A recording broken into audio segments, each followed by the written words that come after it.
నాకు ఆ వెయిటర్ గాడు వచ్చి ఆర్డర్ తీసుకున్నప్పుడు వాడి దగ్గర వచ్చే స్మెల్కి నాకు అసలు తినబుద్ధి కాలే. ఇంకా లేచి వెళ్ళిపోయి ఇన్ఫ్లుయెన్సెస్ ఈ మధ్య కాలంలోని ఇన్ఫ్లుయెన్సెస్ ఏ విధంగా ప్రవర్తిస్తున్నారో మనం చూస్తున్నాం. అయితే గతంలోని అలేఖ్య చిట్టి పికిల్స్ వాళ్ళ యొక్క కస్టమర్స్ని తిట్టడం కావచ్చు. ఇప్పుడు రీసెంట్గా ఈ సాధన అనే ఇన్ఫ్లుయెన్సర్ తన వీడియోస్ ప్రతి ఒక్కరికి కూడా సుపరిచితమే. తన డాన్సులు కావచ్చు, తను చేసే కంటెంట్ కావచ్చు, సో ప్రతి ఒక్కరిని కూడా ఆకట్టుకుంటుంది. అది తను బోల్డ్గా చేయడమా లేకపోతే ఇంక ఏ విధంగా చేయడం అనేది పక్కన పెడితే నిన్నటి నుంచి కూడా ఒక వీడియో బాగా వైరల్ అవుతుంది. అంటే కేవలం ఒక వ్యక్తిని ఆడు ఈడు అనడం, వెయిటర్ని పట్టుకొని అలా తిట్టడం ఏంటి అసలు, మీరు అసలు ఇన్ఫ్లుయెన్సెస్ అనుకుంటున్నారా లేకపోతే ఏమనుకుంటున్నారు, డబ్బు ఉంటే ఏదైనా సాగుతుంది అనుకుంటున్నారా అని చెప్పి ఆ వీడియో చూసిన తర్వాత ప్రతి ఒక్కరు కూడా కమెంట్ చేస్తున్న పరిస్థితి కనిపిస్తోంది. సో దీని గురించి మాట్లాడితే మేడం అంత పాటు సోషల్ యాక్టివిస్ట్ మనోజ్ నామాల గారు ఉన్నారు. మ్యామ్ నమస్తే. సో ముఖ్యంగా ఇన్ఫ్లుయెన్సర్స్ ఈ విధంగా మాట్లాడడం కావచ్చు, ఆ అమ్మాయి పర్టికులర్గా వెయిటర్ని సంబోధిస్తూ ఎటువంటి రెస్పెక్ట్ లేకుండా అక్కడ స్మెల్ వస్తుందని చెప్పింది. దాని తర్వాత బాగా వైరల్ అయిపోయి జనాలు బాగా తిట్టేసరికి ఒక క్లారిఫికేషన్ ఇస్తూ మరొక వీడియో పెట్టింది. అయినా సరే జనాలు యాక్సెప్ట్ చేయట్లేదు. సో దీనికి ఏం చెప్తారు ఫస్ట్ ఆఫ్ ఆల్? ఈ సాధన అనే అమ్మాయి ఇన్ఫ్లుయెన్సర్, అందులో ఎటువంటి సందేహం లేదు. ఆవిడ చాలా వీడియోలు చేస్తూ ఉంటుంది, వైరల్ అవుతూ ఉంటాయి. అది ఆధారం చేసుకొని నేను అనుకోవడం ఏంటంటే కావాలనే ఆ మాట అంటే వైరల్ అవుతుంది అనేటువంటి భావంతో చేసిందేమోనని నాకు డౌట్ వస్తుంది. ఎందుకంటే ఈ మధ్య అందరూ చిట్టి పికిల్స్ కానీ ఇవన్నీ కూడా బాగా వైరల్ అయ్యే వీడియోలు చేయటము, బూతు మాటలు తిట్టడం ఇవన్నీ చేస్తే ఎవరో ఒక అతను ఆ చిట్టి పికిల్స్ అమ్మాయికి ఏదో ఫోన్ చేసి రేట్లు ఎక్కువ ఉన్నాయి అన్నందుకు, మరి రేట్లు కూడా అదిరిపోతున్నాయి కాబట్టి ఆడు అన్నందుకు వాడిని నానా బూతులు తిట్టింది. తర్వాత వైరల్ అయిపోయింది. ఆవిడ ఇప్పుడు హీరోయిన్ లెవెల్కి వెళ్ళిపోయింది. రేపు మాపో బిగ్ బాస్లో కూడా కూర్చోబోతుంది. సో ఇలాంటి థాట్స్ పెట్టుకొని చెప్పి ఏదో వైరల్ అయిపోయి మేము ఫేమస్ అవ్వాలని చెప్పి ఇలాంటి దరిద్రమైనటువంటి ఆలోచనలు పెట్టుకుని ఇలాంటి ఒక వెయిటర్ని పట్టుకొని వాడు వీడియోని మాట్లాడడం ఎంతవరకు కరెక్ట్?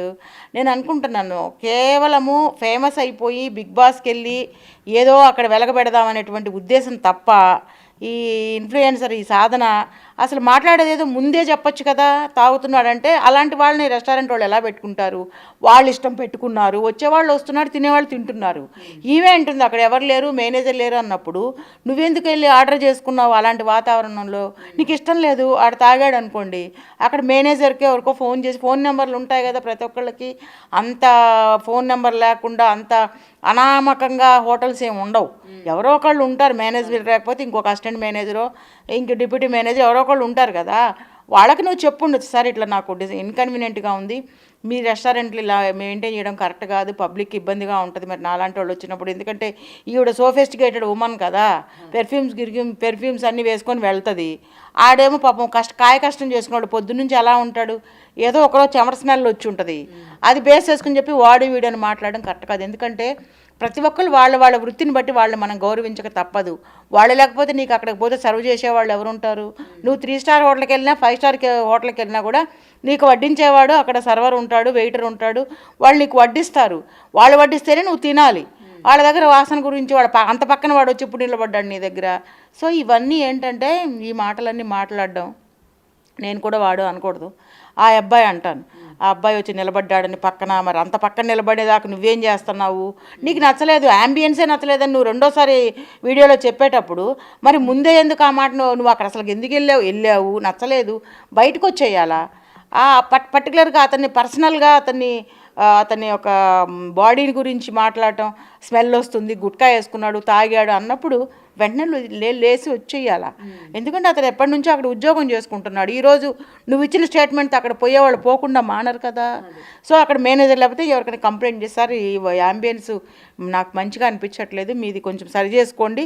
ఇప్పుడు మేము కూడా హోటల్స్కి వెళ్తుంటాం గౌతమి, ఏదైనా మనకి ఇలా అనిపించినప్పుడు మేనేజర్తో నేను మాట్లాడతాను డెఫినెట్గా, సార్ ఇది కొంచెం నచ్చలేదు, అతను కూడా సరిగా సర్వ్ చేయట్లేదు, కొంచెం స్పీడ్గా చేయమనండి, కొంచెం యాక్టివ్గా మా దగ్గర కొంచెం మా టైం వేస్ట్ చేయొద్దని చెప్పండి అని మేము ఆయనకు చెప్తాము. తద్వారా అతన్ని కన్వే చేస్తాడు. ఇలా ఎవరికైనా కూడా అధికారం అనేది ఉంటుంది, కానీ దాన్ని తీసుకొచ్చి అదొక వీడియో చేసి వాడు వీడియోని మాట్లాడి ఒక స్పెట్స్ పెట్టేసుకుని ఏదో పెద్ద సెలబ్రిటీ అయిపోయినట్టు ఒకళ్ళని విమర్శించటము, ఒకళ్ళని అంటే అతను కూడా ఒక హ్యూమన్ బీయింగే కదా అతను. అండ్ మేడం ఇక్కడ ఇంకొకటి, ఆ వీడియోలోనే చాలా చిన్నగా వాడు స్మెల్ వస్తుంది నాకు నచ్చలేదు అని చెప్పడం జరిగింది. అండ్ సెకండ్ అంటే బాగా వైరల్ అయిపోయి తిట్టేసరికి తను డ్రింక్ చేశాడు, పాన్ పరాగ్ తిన్నాడు, లేకపోతే ఈ విధంగా ఉంది వాతావరణం అని అప్పుడే ఎందుకు చెప్పలేదు? అప్పుడు అంత ఇబ్బంది పడినప్పుడు తన చేతిలోనే ఫోన్ ఉన్నప్పుడు అవన్నీ కూడా తీసి చూపించవచ్చు కదా జనాలు, ఇగో జాగ్రత్తగా ఉండండి ఈ విధంగా ఉంది అని చెప్పి. మరి తర్వాత తను ఆలోచించుకొని మనం ఈ విధంగా చెప్దాం అనుకుంటారా? అలాంటివన్నీ కూడానమ్మా ఇప్పుడు మనం చాలా చోట్లకి వెళ్తూ ఉంటాం గౌతమి, హోటల్కి వెళ్తున్నాం, దాన్ని తీసుకొచ్చి పబ్లిక్లో పెట్టడం అనేది ఎంతవరకు కరెక్ట్? ఏదైనా ఉంటే అక్కడ చెప్పాలి, అక్కడ మాట్లాడాలి, ఆ అబ్బాయిని కూడా విమర్శించవచ్చు, బాబు నువ్వు ఇలా డ్రింక్ చేసి సర్వ్ చేయడం కరెక్ట్ కాదు, పబ్లిక్కి చాలా ఇన్కన్వీనియంట్ ఉంటుందని చెప్పి నువ్వు అక్కడే ఒక దాన్ని ఏమంటారు ఫీడ్బ్యాక్ రాసేసి నువ్వు రివ్యూస్లో కూడా పెట్టుకోవచ్చు. అలా వాళ్ళకి సంబంధించిన ఒక సైట్ ఉంటుంది, దాంట్లోకి వెళ్ళి నువ్వు చెప్పొచ్చు. కానీ ఈరోజు మళ్ళీ మాడిఫికేషన్లోకి వెళ్ళిపోయి నేను ఇలా అన్నాను, అది బాగా వైరల్ అయింది అంటే వైరల్ అవ్వడానికే నువ్వు ఆ మాట అన్నట్టుంది. కానీ నిజంగా నువ్వు బాధితురాలు అంటే అతని ద్వారా నువ్వు ఆ స్మెల్ భరించలేనంతగా నీకేం అనిపించి ఉంటుందని నేను అనుకోవడం లేదు. అది వైరల్ అవ్వడానికి మళ్ళీ ఇంకొక వీడియో చేసి మాడిఫికేషను, తాగున్నాడు మళ్ళీ ఇంకా ఏంది గుట్కా వేసుకున్నాడు అని చెప్పడం అంటే, ఎవరో గుట్కా వేసుకుంటారు వాళ్ళకి నిద్రలు పట్టక, వేరే దేశాల నుంచో వేరే స్టేట్ల నుంచి వచ్చి కష్టపడి పనిచేసేవాళ్ళు ఏదో వేసుకొని ఉంటాడు, స్మెల్ వచ్చి ఉంటుంది, దాన్ని అక్కడ సాల్వ్ చేయాలని చెప్పి అద్దిచ్చి మీడియా అంతా ప్రచారం చేసుకోవడము, వీడియోలు పెట్టడము, అది వైరల్ అయిందని చెప్పి తన్నోటుకుంటూ తనే చెప్తుంది. కాబట్టి కేవలం వైరల్ అయ్యి దీని ద్వారా పాపులర్ అయ్యి ఏదో బిగ్ బాస్కి వెళ్ళాలని అనేటువంటి ఉద్దేశం తప్ప వేరే కనిపించట్లేదు. అయినా ఇలాంటి వాళ్ళందరినీ బిగ్ బాస్కి తీసుకొచ్చి ఏం చేయాలనుకుంటున్నారో నాకు అర్థం కాలేదు. బిగ్ బాస్ ఏం పెద్ద ఫేమస్ షో ఏం కాదు ఇప్పట్లో, దాని గురించి చాలా కామెంట్స్ ఉన్నాయి, కాంప్లిమెంట్స్ అయితే పెద్దగా ఏం లేవు. ఎందుకంటే అక్కడ ఎంత దరిద్రంగా ఉంటుందో ఏమేం జరుగుతున్నాయి అనేది పబ్లిక్ అంతా తెలుసు. ఇలాంటి వాళ్ళని తీసుకున్నారు అంటే ఇంకా మనం ఏం చేయలేం దానికి. అండ్ బిగ్ బాస్ ముఖ్యంగా అందరూ టార్గెట్ కూడా ఇదే మనకి బిగ్ బాస్కి వెళ్ళడానికి. ఎందుకంటే గతంలో హలీకే చిట్టి పికిల్స్, ఇప్పుడు మనకి బిగ్ బాస్ ఈ సీజన్లోని ఆమె ఉండబోతుందని చెప్పి ఆల్రెడీ నేమ్ అయితే వినిపిస్తుంది. సో ఆమెని ఆదర్శంగా కావచ్చు, లేకపోతే ఆమె వెళ్ళింది కదా మనం కూడా అలాంటి కంటెంట్ చేస్తే వెంటనే మనల్ని బిగ్ బాస్లోకి తీసుకుంటారు అంటే మెయిన్ ఈ బిగ్ బాస్ అన్నది టార్గెట్గా పెట్టుకున్న వాళ్ళకి ఏం చెప్తారు? అదేం చెప్తున్నాను కదా, ఏదో అంటారు కదా, అంతా దరిద్రంలోకే వెళ్ళాలనుకుంటున్నారు. కాబట్టి అలాంటి ఉద్దేశంతోనే ఎక్స్పోజింగ్ వీడియోలు చేయడము, తాను పబ్లిక్ చేసుకోవడము, అంటే ఏ రకంగా కూడా ఒక పెర్ఫార్మెన్స్ ఓరియంటెడ్గా చేసి పబ్లిక్లో ఒక మంచి పేరు తెచ్చుకుందాం అనేటువంటి ఉద్దేశం లేదు. నెగటివ్ చేసి పబ్లిక్ అయిపోయి దీని ద్వారా బిగ్ బాస్కి వెళ్ళాలి అనుకుంటే ఈవెన్ అలాగే చిట్టి పికిల్స్ని ఈవిడ ఫాలో అయింది, ఈవెన్ని ఇంకొక అమ్మ తల్లి ఫాలో అవుద్ది, ఆ తర్వాత ఇంకొక అమ్మ ఫాలో అవుద్ది. ఇలా పాపులర్ అన్పాపులర్ అవ్వాల్సిన వాళ్ళు పాపులర్ చేసుకొని వాళ్ళు బిగ్ బాస్లో సెలెక్ట్ అవ్వడం అనేది చాలా విచారకరమైన విషయము. మంచి వాళ్ళు, మంచి ఫేమస్ సెలబ్రిటీస్, మంచి టాలెంట్ ఉన్న వాళ్ళందరూ చాలామంది ఉన్నారు. మరి బిగ్ బాస్ ఇలాంటి వాళ్ళని ఎందుకు తీసుకుంటున్నారు అనేది ఆ బిగ్ బాస్ షో చేసే వాళ్ళకి తెలియాలి. దానిని బ్యాక్గ్రౌండ్లో అందరికీ తెలుసు ఏముందో ఏం జరుగుతోంది అనేది. మరి ఈవిడ ఆల్రెడీ సెలెక్ట్ అయింది అంటున్నారు కాబట్టి ఇంకెందులోకి వెళ్ళాలనుకుంటుందో మరి మనకు తెలియదు. సో ఇలాంటి వాళ్ళని ఎంకరేజ్ చేయడం, ఎంటర్టైన్ చేయడం కరెక్ట్ కాదు. అందరి చేత బూతులు తిట్టించుకుంటుంది బాగాను.